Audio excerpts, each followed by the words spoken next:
down by Paisami. Paisami gets his hands on. Paisami floating it. Murphy is there!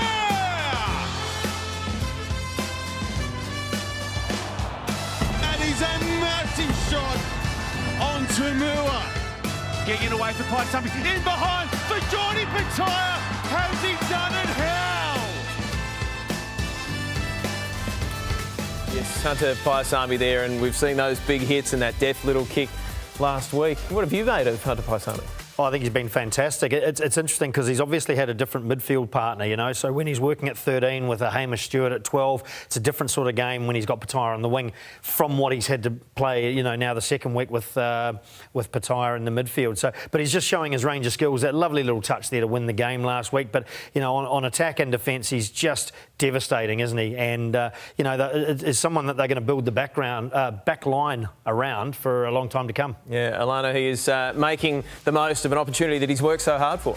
Certainly has. Now, we know that he's renowned for his big body and his strong running game, but Cheika and I wanted to have a little bit of a closer look at the different skill sets that he's added to his game and why the variety in his attack and why he is so dangerous. Yeah, I think he's come on the scene as like you said, a stereotype as a big ball running player, but I think Coach Mackay is the attacking coach up at the Reds, has really worked with him on varying his game. So let's just take a look at some of the footage.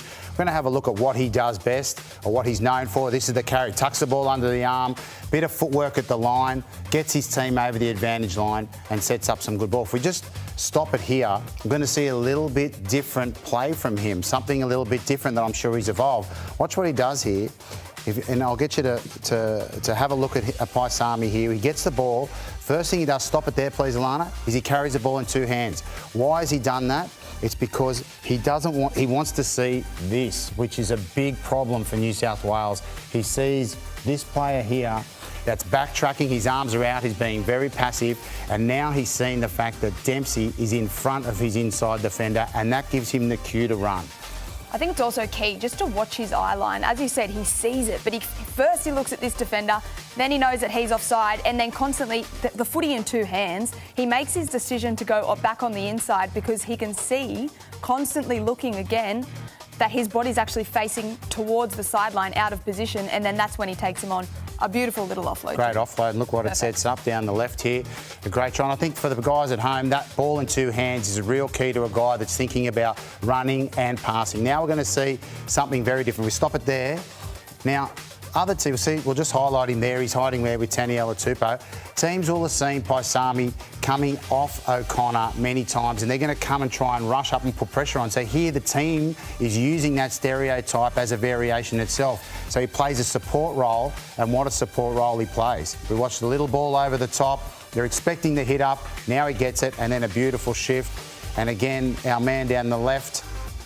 Again, we said it before, it's not rugby league, that's the hooker, and he's over. If we just stop it here, we're going to see another string to his bow completely. In a situation like this, most teams are expecting O'Connor just to hit that one off his right foot back down towards the touch line that he's closest to. But here he's more than comfortable to shift the ball across to Paisami, right on his goal line. Nice right foot boot. Exactly. And he puts a nice long right foot kick to that side, something he probably hasn't done but evolved his game. Takes a lot of pressure off James O'Connor too. And if we stop it here, this is the play that we've seen from last week. One thing I want everyone to think about, if we just highlight Paisami where he is right now, is, exactly right. The other teams will have seen the Reds run this play throughout Super Rugby, and it's either gone straight to Pataya, or he's either gone himself, or he's gone out the back to O'Connor, who's going to run that line out there. But this time, he doesn't do either of those things. He takes the ball forward if we play it on, and what I want everyone to notice, he pops this one on his left. He hit the last one on his right. Into the in-goal area, wins the game for his team. Which is a pretty impressive skill set. There are not a lot of players in our game at the moment, Nick, that actually do still kick with both feet, so very impressive.